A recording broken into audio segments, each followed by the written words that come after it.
হ্যাঁ, কি অবস্থা? কাজের কি অবস্থা? স্যার কি কাজ স্যার? তোমাকে এই গত 15 দিনে যা যা কাজ দেওয়া গেছে তুমি একটাও কি রেডি করছো? স্যার একটাও তো মনে নাই স্যার আমার। আমি স্যার একটু অ্যান্টিবায়োটিক খাচ্ছি তো স্যার, মাথা কাজ করতেছে না। তোমাকে আমি গত মাসে জি কাজ দিছিলাম। জি ওই যে ববি দেওয়ালদের ঘর আছে না, জি স্যার। ওদের ঘরের মধ্যে যে বিল্ডিং উঠতেছে বল্লিং আনতে দিছিলাম, বল্লিগুলো নিয়ে গেছো? স্যার এগুলো তো আনে নাই স্যার। কেন আনো নাই? স্যার ওই অ্যান্টিবায়োটিক খাচ্ছি তো স্যার, আমার স্যার মাথা কাজ করতেছে না স্যার, অসুস্থ যে অ্যান্টিবায়োটিক খাচ্ছি যে, আচ্ছা, ঠিক আছে 7 দিনের অ্যান্টিবায়োটিক দিছে ঠিক আছে। আইপিএস এর ব্যাটারি নষ্ট হয়ে গেছে, অফিসের আইপিএস এর ব্যাটারি পাল্টাইছো? স্যার। এটা তো স্যার মনে নাই স্যার, আমি স্যার অ্যান্টিবায়োটিক খাচ্ছি তো স্যার। আচ্ছা, এটাও অ্যান্টিবায়োটিক খাচ্ছ? এ তোমার অ্যান্টিবায়োটিকের দোষ এখন?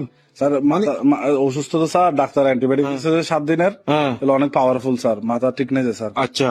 ওই নাক্করমাইন্দের মোটর রিক্সা যেটা কট করছে, জি স্যার। রিক্সাটা থেকে ব্যাটারি গুলো তোমাকে নিয়ে আসতে বলছিলাম না আমি, স্যার- এগুলো আনছো? স্যার অ্যান্টিবায়োটিক খাচ্ছি যে স্যার, মাথা কাজ করতে। তো অ্যান্টিবায়োটিক খেলে কেমন হবে? ওর ব্যাটারি তো নিয়ে গেছে, কি আমার আর ক্ষতিপূরণ কি হইলো?